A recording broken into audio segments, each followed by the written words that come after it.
Eu era classe média baixa, digamos assim, e eu sempre estudei em colégios de classe alta. E, então eu sempre convivi com pessoas que tinham um poder aquisitivo maior do que o meu. Tá. E naquela época não tinha bullying, era zoeira mesmo. Tipo, o pai do Pete tem um Voyage. Pobre, foda, pau no cu. E, então, tipo, não tinha muito esse negócio de bullying, mas eu sempre fui muito curioso sobre o que as pessoas que tinham pais, que chegavam de Audi, de Mercedes, os tops, eu sempre gostei de conversar com essas pessoas. Eu sempre fui relativamente bom, assim, de fazer amizade, sempre gostei de trocar ideia, apesar de ser nerd.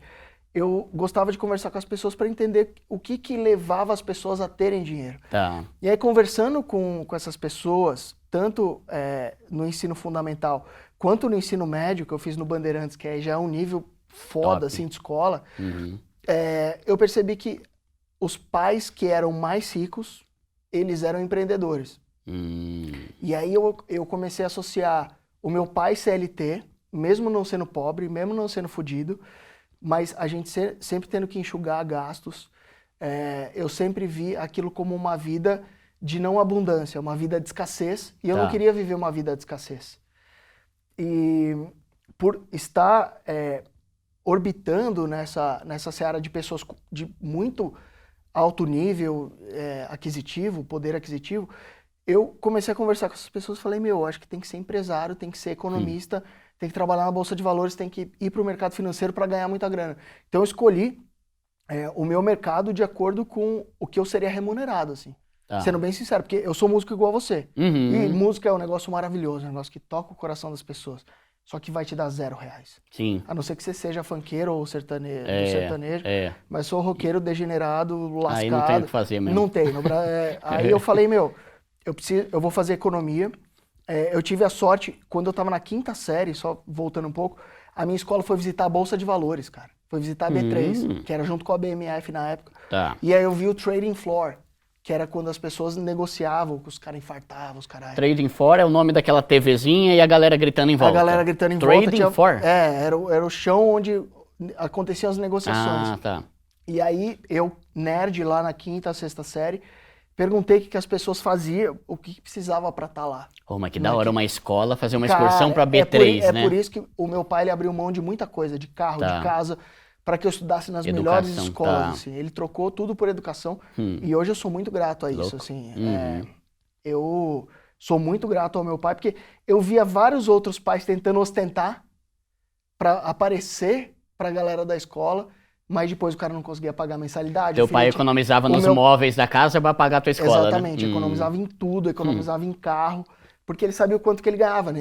Ele era CLT, então para ele era uma conta de menos. Tá. E o meu pai, acho que ele foi um dos primeiros usuários de um programa chamado Quicken. Era um software da Microsoft de controle de despesas. Meu pai usava isso em 1999. Caramba. É bizarro. Então era assim... Computador de tubo ainda, aquele monitorzão branco. CPU não era acoplada. Então assim, a gente... só que por eu vir de uma mentalidade de escassez, mas estar imbuído de uma realidade de abundância, eu percebi que eu tinha que ser empreendedor, que eu tinha que correr riscos. Então, eu tive todo o background que meu pai pôde me dar, mas ao mesmo tempo o meu perfil de risco foi de tomar risco. Meu pai nunca foi de tomar risco. Tá. Ele trabalhou 30 anos na empresa que hoje é a Braskem. Ele se aposentou, aí ele ficou 10 anos parado, ficou zoado da cachola, falou, preciso voltar a trabalhar. Adivinha onde ele trabalha hoje? Na Braskem. É mesmo? Na mesma empresa que ele trabalhou 30 anos, se aposentou e agora voltou a trabalhar lá. Então ele é um cara que preza pela segurança. Tá. E isso eu tenho um pouco comigo, mas eu percebi que as pessoas que vão para outro nível são pessoas tomadoras de risco e que tem que ser moleque doido e empreender, e eu fui para essa linha. Assim. Tá. Então, mas sempre fui muito estudioso. Todo mundo vê, cachaceiro, roqueiro, não sei o que lá, mas cara, todo dia eu acordo, eu leio o relatório da Inside, que é minha empresa, reviso os relatórios. Eu gosto de entender como é que o mundo funciona, então ainda tem um nerdzinho aqui atrás de mim, mas depois que eu conheci rock and roll e cachaça, aí eu fui para uma outra seara, assim. E aí, ali eu aprendi a tomar risco, e ali meu patrimônio foi para outro nível.